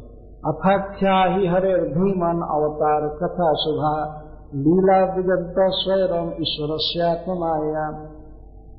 हे भीमन, हे परम बुद्धिमान सूत गोस्वामी, भगवान श्री कृष्ण अन्य जो अवतार ग्रहण करते हैं, जैसे गुणावतार, जुगावतार, लीलावतार आदि, तो उस समय जो कर्म करते हैं, ये कर्म बहुत ही शुभ होते हैं। अर्थात हरे भीमन अवतार कथा शुभा, अत्यंत सुंदर, अत्यंत पवित्र, परमानंददायी भगवान लीला करते हैं अन्य अवतारों में भी। तो आप कृपया भगवान श्री कृष्ण के अवतार चरित्रों को कहिए, कैसे वो नृसिंहदेव का अवतार लिए, कैसे वामन देव का अवतार लिए, कैसे मत्स्य अवतार, कूर्म अवतार, वामन, इस और भगवान श्री राम आदि के रूप में प्रकट होकर के क्या क्या किए, हम उन शुभ लीलाओं को सुनना चाहते हैं। ये शुभा शब्द पूर्व से ही लगा हुआ है, शुभ का अर्थ होता है स्वरूप दायिनी, परमानंद दायिनी लीलाएं, शुभ इसको कहते हैं, मंगलदायिनी। और संस्कृत में मंगल शब्द का अर्थ होता है, एक धातु है क्रिया मंगी, उसका प्रयोग होता है गतव, मंगी गतव। ये मंगल शब्द का जो प्रयोग किया जाता है ये गति के अर्थ है। गति के दो अर्थ होते हैं। गति का एक अर्थ होता है आश्रय, गंतव्य, जहां जाना है उसको भी जैसे कहते हैं उसकी गति हो गई, उसको सदगति मिली, इसका मतलब जो प्राप्तव्य लक्ष्य है उसको भी गति कहते हैं। और वहां जाने का जो स्पीड होता है या साधन होता है उसको भी गति कहते हैं। क्या ये दोनों अर्थ है। वास्तव में प्रत्येक जीव चल रहा है इस संसार में। जैसे एक शरीर छोड़कर दूसरा शरीर प्राप्त करता है, इस शरीर में भी कहीं चल रहा है। इसीलिए जीव को मुसाफिर कहा गया है। ये प्रकट बात है, मुसाफिर है, चल रहा है, हमेशा चल रहा है। इस शरीर के छूटने के बाद वो दूसरे शरीर में फिर चलेगा। इससे सिद्ध होता है कोई उसका गंतव्य है, कोई उसका परम लक्ष्य है जहां वो जाना चाहता है। तो परम लक्ष्य है क्या? परम लक्ष्य है श्री कृष्ण चरण, भगवान की प्राप्ति, भगवान के साथ हो जाना, उनका पार्षद हो जाना, यही जीव का गंतव्य है। और गति चाहे जो हो, तो गति वास्तविक क्या है? गति वास्तविक है कि भगवान का नाम जपता है, भगवान की कथा सुनता है, पूजा करता है। अगर ठीक से चल रहा है तो गति कहेंगे। तो मंगल शब्द का अर्थ होता है जो ठीक से रास्ता चले, रास्ते में भी कोई कष्ट न हो और गंतव्य पर पहुंच जाए ठीक से, तो इसको मंगल कहते हैं। और मंगल का क्या अर्थ है कि रास्ता में ही एक्सीडेंट हो गया, कोई मर गया, कुछ हो गया, गंतव्य तो बहुत दूर की बात है। रास्ता भी ठीक से नहीं चला और गंतव्य भी नहीं पाया, तो इसको अमंगल कहते हैं। ये शुभ का अर्थ है कि भगवान की लीलाएं मंगलदायिनी है, मंगल करती है। व्यक्ति इस जीवन में ठीक से जिएगा, खाएगा, पिएगा, धन बना रहेगा, कथा सुनने पर भगवान में मति लगी रहेगी, कोई रोग आदि का बहुत आक्रमण नहीं होगा और आनंद से चलेगा और फिर विष्णु चरण की प्राप्ति कर लेगा। ये कैसे हो सकता है? गंतव्य की प्राप्ति कराने में और रास्ता भी ठीक से चलाने में कौन समर्थ है? वो है कृष्ण कथा। केवल श्रवण कीर्तन से इस जीवन में आदमी ठीक से जिएगा, ठीक से रहेगा और आगे भगवान का चरण कमल प्राप्त करेगा। इसको मंगल कहते हैं। जैसे कोई व्यक्ति कहीं जा रहा है, मान लीजिए किसी बड़े ध्यान में उसे जाना है या कहीं किसी शहर में जाना है, कार पर जा रहा है, पूरा परिवार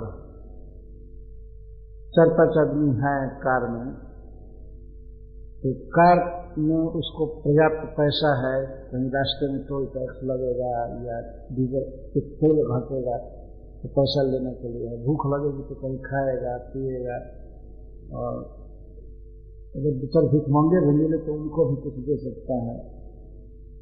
इस प्रकार मान लीजिए उसके पास ठीक से पैसा है, चक्का में ठीक से हवा है, हवा भी है, तेल भी है, सब है, और जो गाड़ी ड्राइव कर रहा है उसका दिमाग बिल्कुल ठीक है, तो पिया पाया नहीं है,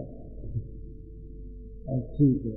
अगर गाड़ी में कोई एक्सीडेंट नहीं हुआ, ट्रैफिक जाम नहीं हुआ, कोई विपत्ति नहीं आई, तो इसको माना जाता ये मंगल है, इसको मंगल कहते हैं। और वहां जहां जाना है उसे, जो उसका साध्य है, वहां ठीक से पहुंच गया। ऐसा नहीं वहां पहुंच करके ही उसको ना मिलेगा। जो निराकार भजन करते हैं उनको कुछ नहीं मिलेगा, क्योंकि भगवान अगर निराकार है तो इनकी तो भेंट भी नहीं होगी। कितने पागल हैं, इनकी भेंट होने वाली नहीं है। कौन ठहराएगा, कौन पानी का पूछेगा, कौन वेलकम करेगा, इनका कोई ठिकाना नहीं। ये सरासर केवल अज्ञान है, वास्तव में बिल्कुल इम्प्रैक्टिकल चीज है।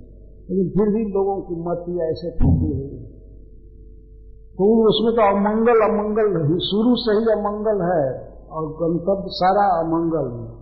परंतु वैष्णव पंथ है, भगवान श्री कृष्ण की भक्ति, इसमें प्रारंभ से ही मंगल है और अंत में श्री कृष्ण मिलेंगे ही। कई बार गीता में भगवान कहते हैं जो ऐसा करेगा तो मैं मिलूंगा। मन मना भव मद भक्तो मध्याधि नाम नमस्कुरु मामे वैश्य सत्यंत प्रति जाने प्रियो से।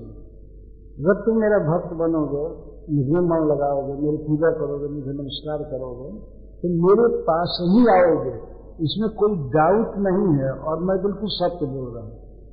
भगवान कभी झूठ नहीं बोलते हैं, लेकिन मनुष्य को समझाने के लिए मनुष्य के स्टाइल में बोल रहा है।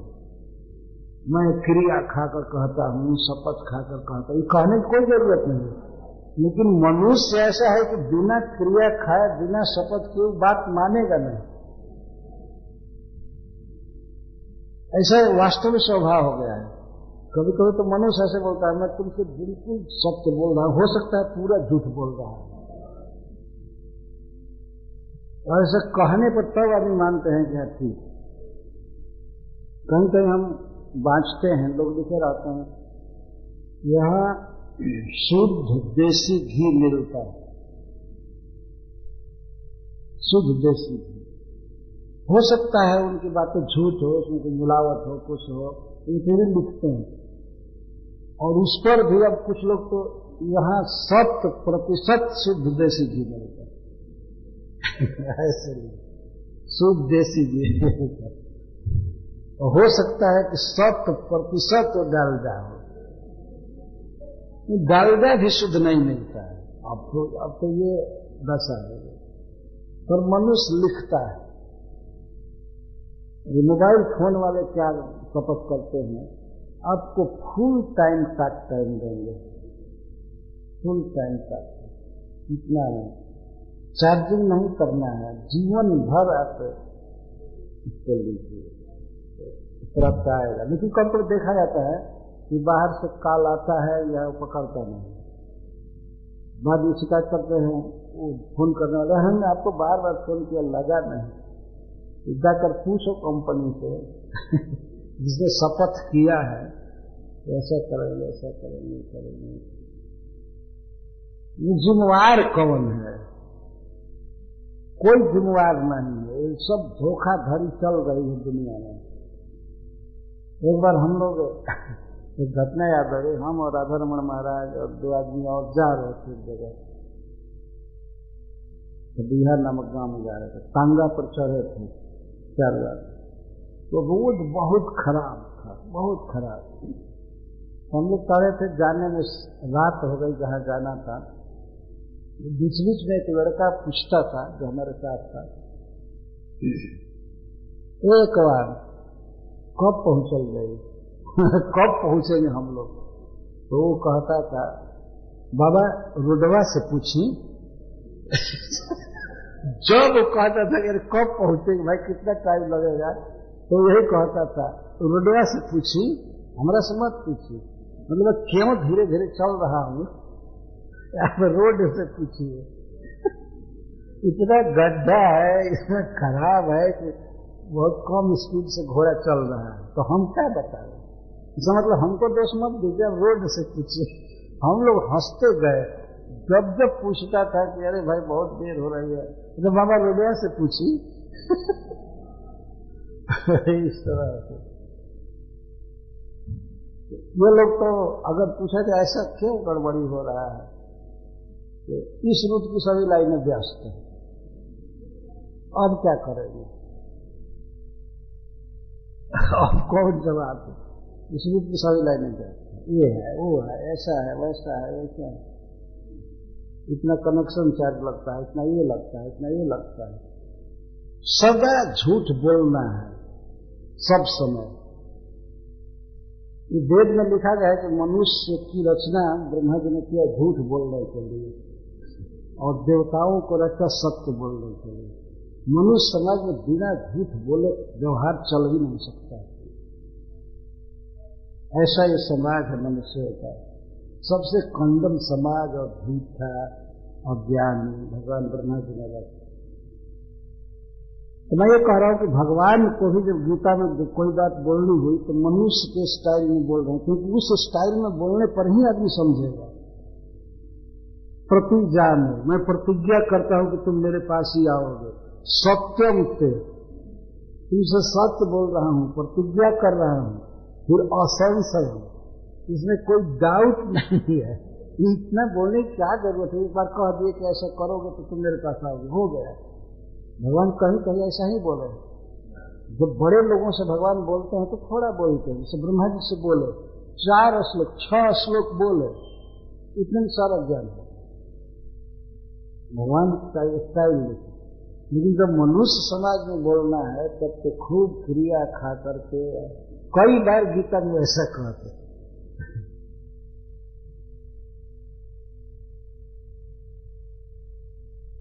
एक बार और कहते हैं ना, कई बार ऐसे बात बोलता है, ऐसे भगवान तुम मेरे पास आओगे, लेकिन मैं ज्ञान दे रहा हूँ, उसमें कोई संशय नहीं है, ये नहीं है, वो नहीं है, तो भगवान का स्टाइल जो भी हो। हमारा तात्पर्य ये है कि भगवान की जो लीला कथाएं हैं उनके विषय में सौनकादी ऋषि जब शुभा शब्द का प्रयोग करें, मंगलमय करें। इस जीवन में भी व्यक्ति पूर्ण कृष्ण भावना भावित रहेगा, धन धन भी बना रहेगा, शरीर भी स्वस्थ रहेगा, परिवार ठीक से रहेगा, कथा सुनने वाले को, और अंत में तो भगवान का चरण कमल है ही जाएगा। तो गति अर्थात पथ, साधन और साधन दोनों उसका कंप्लीट रहेगा। यह कहकर के अब ऋषि लोग कहते हैं, वयम न विकृत्या न उत्तम श्लोक विक्रमे दक्षिणवताम रसज्ञा नाम स्वादु स्वादु पदे पदे।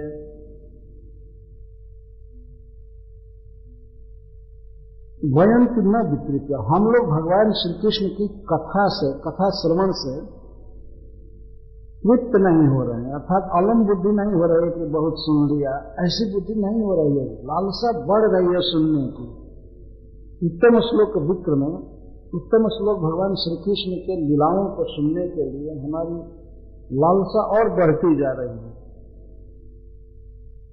दूसरे लोग हो सकता है तृप्त हो जाए, पर वयम तो न वितृप्त आना, ये तू शब्द बता रहा है, वयम तू, हम तो नहीं तृप्त हो रहा है, और जाग जग आदि से पूरा तृप्त है। अब इसको देखने की इच्छा नहीं हो रही, यज्ञ करो, ये जिताओ, घी जिताओ, अब सकल, ये सब तो हमारे मन में भी नहीं आ रहा है। वयम तो न वितृप्त आना, उत्तम श्लोक विक्र में, उत्तम श्लोक विक्र में, उत्तम श्लोक जिनका जस तम को दूर कर देता है, अथवा उत्तम लोग जिनकी कीर्ति गाते हैं, ऐसे भगवान श्री कृष्ण के लीला कथा में श्रवण में हमारी तृप्ति नहीं हो रही है, और कामों में तृप्त ही हो गई है। तृप्ति का मतलब है बहुत ज्यादा उब गए, तृप्ति का मतलब ये होता है कि उब गए और कामों से उब चुके हैं। पर भगवान की लीला कथा श्रवण में हमारा नित्य उत्साह है। दक्षिणवतांग सज्जा नाम स्वादु स्वादु पदे पदे, भगवान श्री कृष्ण की लीला कथाएं पद पद में और एक एक शब्द में, एक एक अक्षर में अत्यंत स्वादु से भी स्वादु, अत्यंत स्वादिष्ट, अत्यंत मधुर। हम लोग उसको सुनने में तृप्त नहीं हो रहे। तृप्ति कई प्रकार से होती है व्यक्ति, जैसे मान लीजिए कोई क्षुधार्त व्यक्ति है, बहुत भूख लगी है, तो भूख से व्याकुल आदमी कोई पदार्थ खाएगा, बहुत रसमय पदार्थ है, लेकिन भूख से व्याकुल होकर के खा रहा है, तो भूख की निवृत्ति होने पर वो बंद कर देगा, नहीं खाएगा, है ना। तो उदर पूर्ति के लिए खा रहा है, भूख से व्याकुल होकर के खा रहा है, तो उदर पूर्ति हुआ, भूख की ज्वाला बंद हुई, बस बंद कर देते, इसकी अलम बुद्धि हो जाती है, अब नहीं। और उसके बाद परोसने वाला कितना भी आग्रह करे, फिर नहीं खाता है, नहीं, बस बस बस बस। इसलिए कि लोक में कहते हूँ ददाती न ददाती, और न ददाती सिंह गर्जना, नाना दो ऐसे कहे। अगर कोई व्यक्ति परोसते समय सुने खाने वाला कहे हाँ तो इस समय तो देना चाहिए, ठीक है, और वो कहे कि ना तब भी देना चाहिए। तो रियल में कब नहीं देना चाहिए जब वो सिंह गर्जन करे, नहीं अब नहीं चाहिए, तो मान लेना चाहिए कि अब नहीं लेगा। तो वास्तव में सिंह गर्जन करे तब मानना चाहिए कि हो गया, पर ना कर रहा है फिर भी देना चाहिए। तो परोसने का तरीका है, वास्तव में भारतीय स्टाइल है, परोसना चाहिए। वो वस्तु ले जाकर के उसके सामने और देना चाहिए, अपने आप ना कहेगा। अंग्रेजी स्टाइल क्या है, खड़ा होकर के वहीं से पूछते तुमको चाहिए कुछ। एक बार हमारे मंदिर में, कृष्ण वर्णन मंदिर में फीस्ट चल रहा था, तो एक अंग्रेज भक्त को कुछ चीज परोसने के लिए दिया गया, अचार दिया गया, अचार तो लेकर के खड़ा था। तो किसी ने कहा कि क्यों नहीं सर्विस कर रहे हो भाई, यू नॉट सर्व, तुम सर्व क्यों नहीं करते हो? तो कहते नो वन इज आस्किंग, कोई मांग नहीं रहा है। तो आश्चर्य हुए, हम लोग बैठे थे बगल में, सीधे कहते कोई मांग नहीं रहा था तो बिना मांगे कैसे दूं? तब बताया गया कि देखो प्रथम बार परोस रहे हो, ये इसको बिना मांगे सबके पतल पर दो। ये परोसना चालू किया तो बड़ा कलछुल था, चम्मच था, एक एक कलछुल अचार देने लगे। इसको पता नहीं था कुछ, तो कुछ ने देखा अरे ये क्या कर रहा है, तो बाद में समझाया कि बिल्कुल थोड़ा थोड़ा थोड़ा थोड़ा दो, लिटिल बताया हाथ से, सब जाकर के दिया, क्योंकि ऐसे नहीं दे रहा था। और दूसरी बार में देखा है, हाथ में भात लेकर के या पूरी लेकर के या खिचड़ी लेकर के खड़े हैं, जब तक कोई मांगेगा नहीं देंगे, बिना मांगे कैसे देंगे? हम क्या जानते हैं कि कितना खाएगा नहीं खाएगा, मांगेगा ना। उन लोगों का स्टाइल है अंग्रेजों का, भारतीय स्टाइल ये नहीं है। जिसे खिलाते हैं तो देवता मान कर खिलाते हैं, ले जाते हैं उस वस्तु को, देते हैं, अपने आप व्यक्ति कहता है नहीं नहीं नहीं नहीं, तो कहते नहीं और लीजिए और लीजिए। फिर कुछ परोसने वाले ऐसे भी जगह जगह मिल जाते हैं, वो खिलाने की अपेक्षा बचाने के फेर में ज्यादा रहते हैं कि कम खाए और स्टॉक बच जाए। यह भी पाप ही है वास्तव में। तो उदार होना चाहिए खिलाने में, खास करके जिनको निमंत्रित करते हैं तो वो तो देवता है, उनको देवता जैसे पूजना चाहिए, मानना चाहिए, उदार भाव से खिलाना चाहिए। इस संसार में खिलाना ही एक बहुत बड़ा पुरुषार्थ है, खिलाना गरीबों को, साधुओं को, ब्राह्मणों को खिलाना, ये बहुत बड़ा धर्म है वास्तव में खिलाना। तो मैं वो बोल रहा था कि जो व्यक्ति भूख से व्याकुल होकर के खाना चाहता है, तो भूख बंद हुई, पेट भर गया, बस ठीक, अब कितना भी स्वादिष्ट पदार्थ हो वो नहीं खाएगा। कुछ लोग ऐसे हैं संसार में जो कथा सुनते हैं, किस लिए? समाज कहता है कि सुनना चाहिए, परिवार भी कहता है सुनना चाहिए, और बस कथा सुन लिए, भूख मर गई, इसके बाद अब सुनने की इच्छा नहीं है। तो ये आस्वादन नहीं करते हैं। भूख से व्याकुल व्यक्ति भोजन का आस्वादन नहीं करेगा, वो बस गाबर गुबर खा करके पेट भर कर उसके बाद। तो कुछ ऐसे काम करने वाले होते हैं कि भोजन का आनंद नहीं लेते हैं, पेट भर गए, बस चले चले चले फोन आने लगा जाने, इस तरह से अवलंब बुद्धि होती है इनकी। दूसरे प्रकार के ऐसे लोग होते हैं जो अरसज्ञ होते हैं, जैसे पशु, उनकी कृत्य ऐसे होती है। पशुओं में ये ज्ञान नहीं होता है, तो उनकी ये मांग नहीं होती है ये अच्छा चीज है, ये बुरा चीज है, ये हो, कुछ भी वो खाने लायक हो उसी से खा करके पेट भर लेते है ना। जो चीज डाली है अगर उनके खाने के अनुसार एक चीज है तो वही खा करके पेट भर लेंगे, और इसके बाद अमृत भी दीजिए तो नहीं। कुछ लोग ऐसे हैं संसार में, उनको भगवान की कथा से मतलब नहीं होता है। कोई भी बात हो, कोई भी चर्चा हो रही हो, प्रवचन हो रहा हो, टोटल भगवान के विरुद्ध भी हो, तब भी सुने और वही सुनकर के तृप्त हो जाए। बस इस प्रकार के और असज्ञ लोग होते हैं। कोई प्रवचन करने वाला कह दिया भगवान निराकार है, ये है, वो है, बस मस्त हो जाएगा। उसको ये विचार होता नहीं कि वास्तविक रस क्या है, भगवान की कथा वास्तव में है क्या, क्या सुनना चाहिए, क्या नहीं सुनना चाहिए, इस प्रकार का विचार नहीं।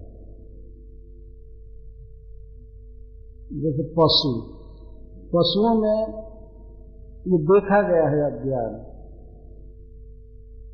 ऐसे वो ज्ञान रह करके बेचारे को क्या करे मान लीजिए अच्छा था कि खाना चाहता उसको तो मिलता नहीं है, लेकिन पशु के उदाहरण से केवल उनको और असज्ञता को प्रकट किया जा रहा है।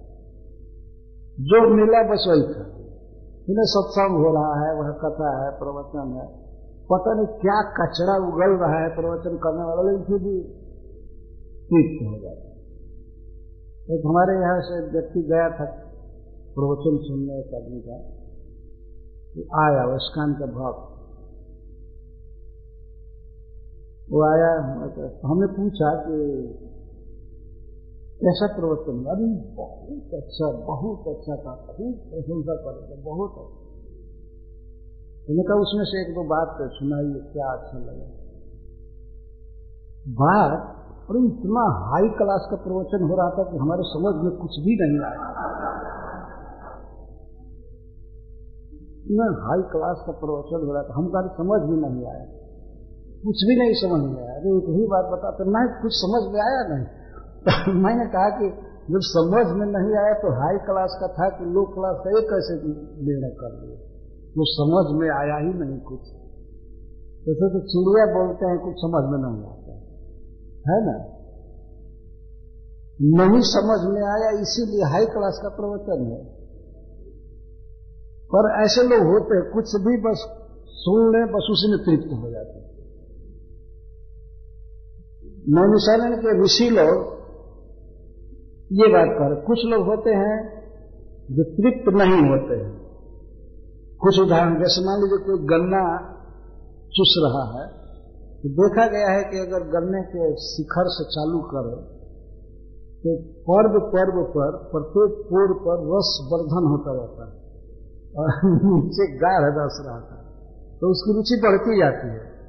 एक पोर को छीलेगा दांत से और उसको चूसेगा तो इतना मीठा लगता है कि अब दूसरे को भी काट करके चूसना चालू करता है, तीसरे को भी। इस तरह से पूरा गन्ना खत्म कर देता है।